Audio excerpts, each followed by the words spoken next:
George Floyd protests to reach out to some of the demonstrators and address their concerns? And is there a potential for legislation in this session to address those concerns?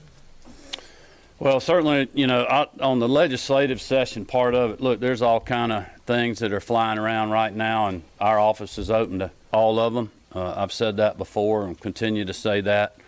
You know, from my personal standpoint, I'm open to that as well. And we have some folks that are starting to think about that. But I'll be honest with you, our number one priority right now has been keeping our people safe and keeping the protesters safe, quite honestly, because what we're seeing on the streets, if you have a bunch of people that are really upset, and I understand that. As I mentioned in my remarks, we've all seen injustice with our own eyes. If anybody's watched the video of Mr. Floyd, and we understand the reason that people are mad and they're upset.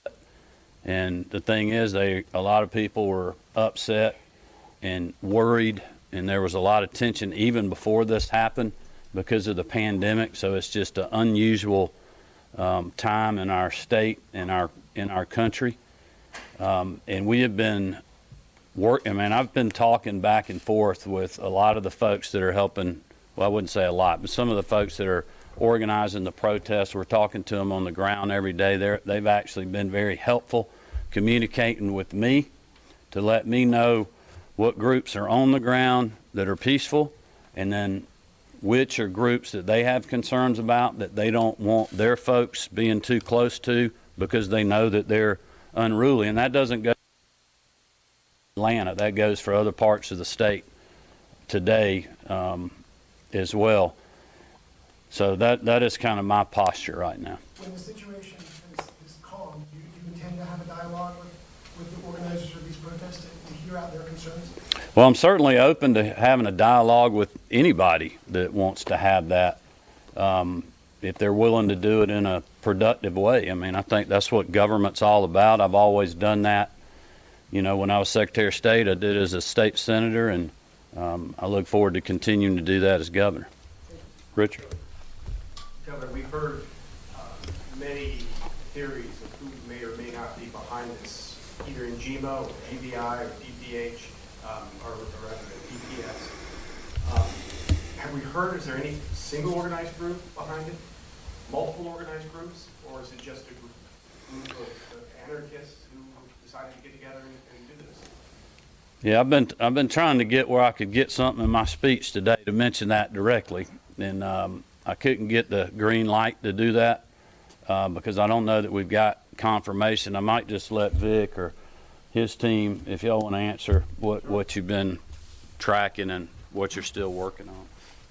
Yeah, good afternoon. I'm Vic Reynolds, the GBI director. We certainly have some intelligence indicating various groups that are here, both through social media that our intelligence unit reviews on an hourly basis since this situation started, and also regarding information about people who are here on the ground that we know belong to certain organizations. I don't want to misspeak or speak on something we're not categorically sure of now, but I will tell you that we are convinced that based on the information intelligence we have, there are individuals here from various groups around the country, a lot of which are bent primarily on destruction and violence. And so we're seeing that both in our intelligence gathering, our social media posts that we review daily, and what our agents and various officers have seen actually boots on the ground.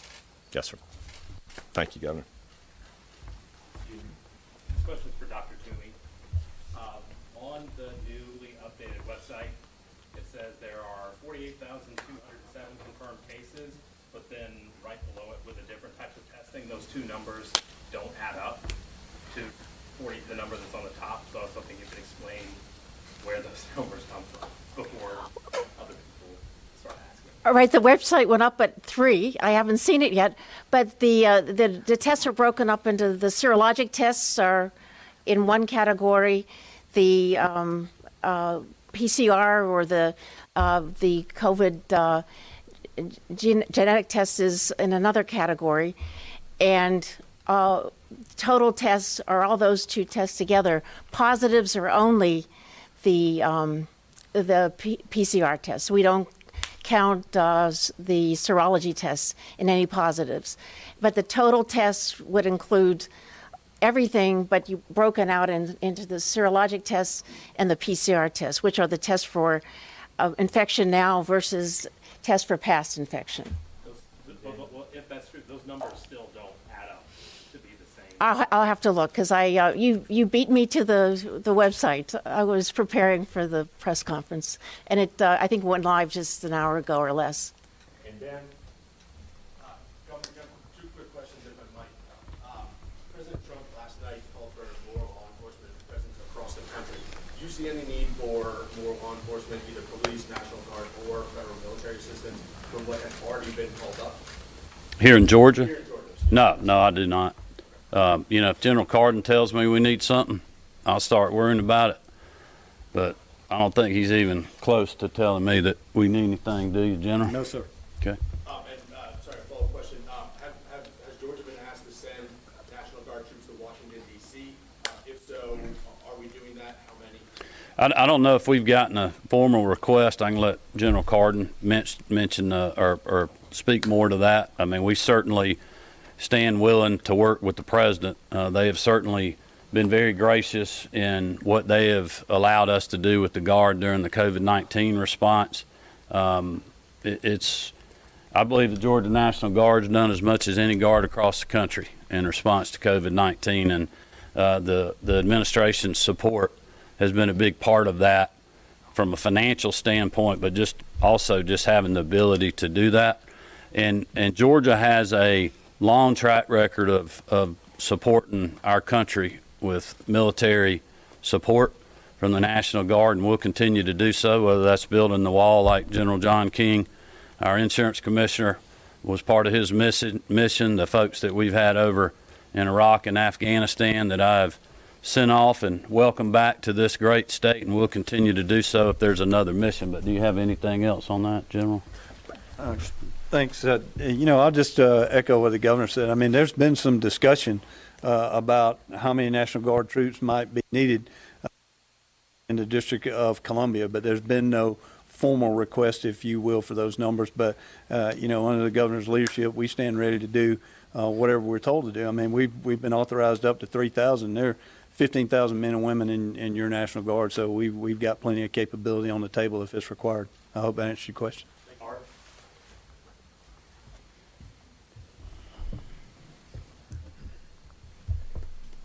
Governor Kemp, after we did our interview yesterday afternoon, there was that commotion in City Hall. We walked through the protest. It started peaceful, and certainly not all the cops. There are a lot of cops that are passionate. We got stuck in that commotion for an hour, and a lot of the protesters were simply saying, why are we being arrested?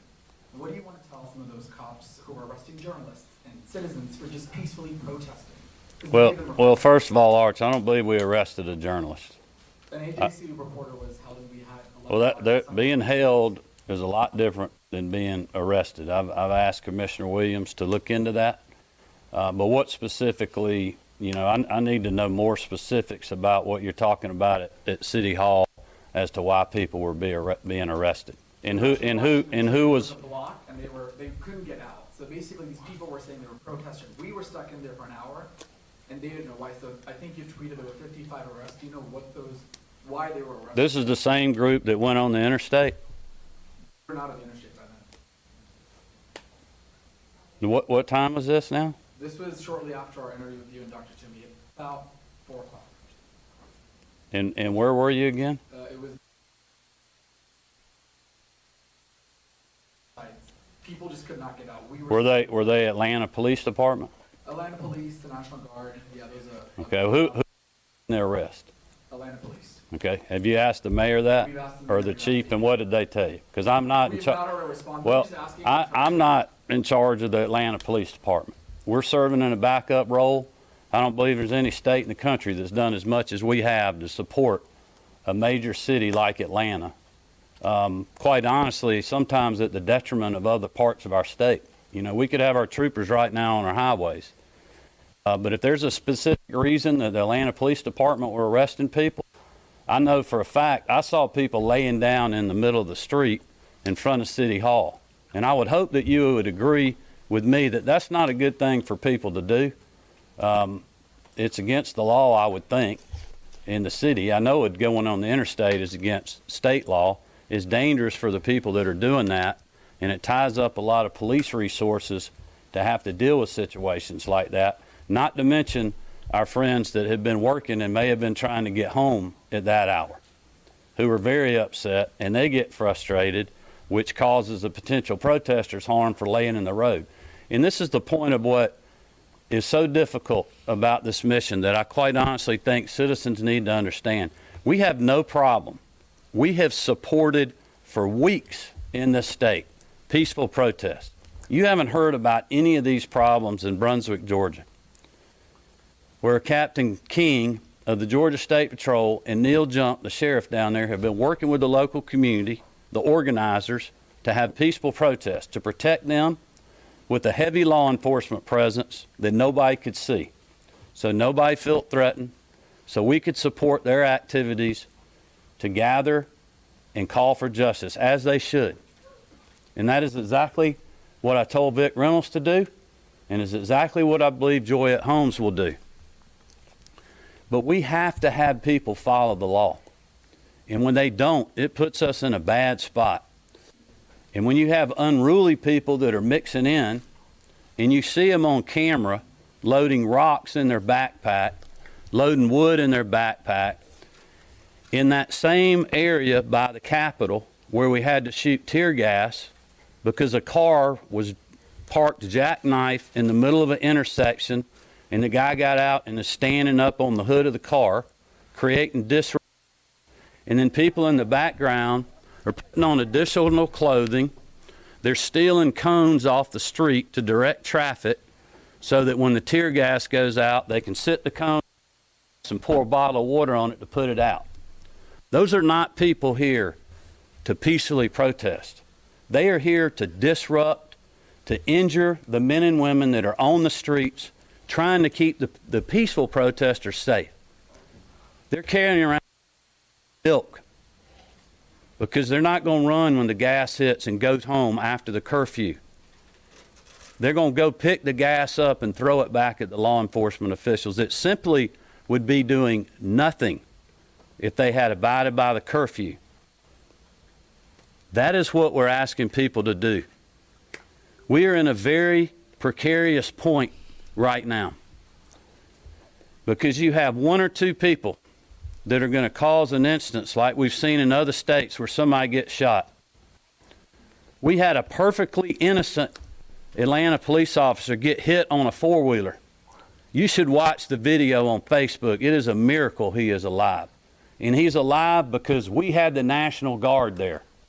And their medic team got there probably in less than a minute or two, tourniqueted him, and the Atlanta police blocked every intersection to get him to Grady. And we continue to pray for him. But that is why we need people to work with us on organized, peaceful protest. And don't lie down in the street. Nobody had any issues moving around yesterday until they started lying down or getting on the interstate. I mean, that is not a safe environment. It's not safe. It's not fair to our other citizens who are trying to get home or trying to get their kids out of harm's way.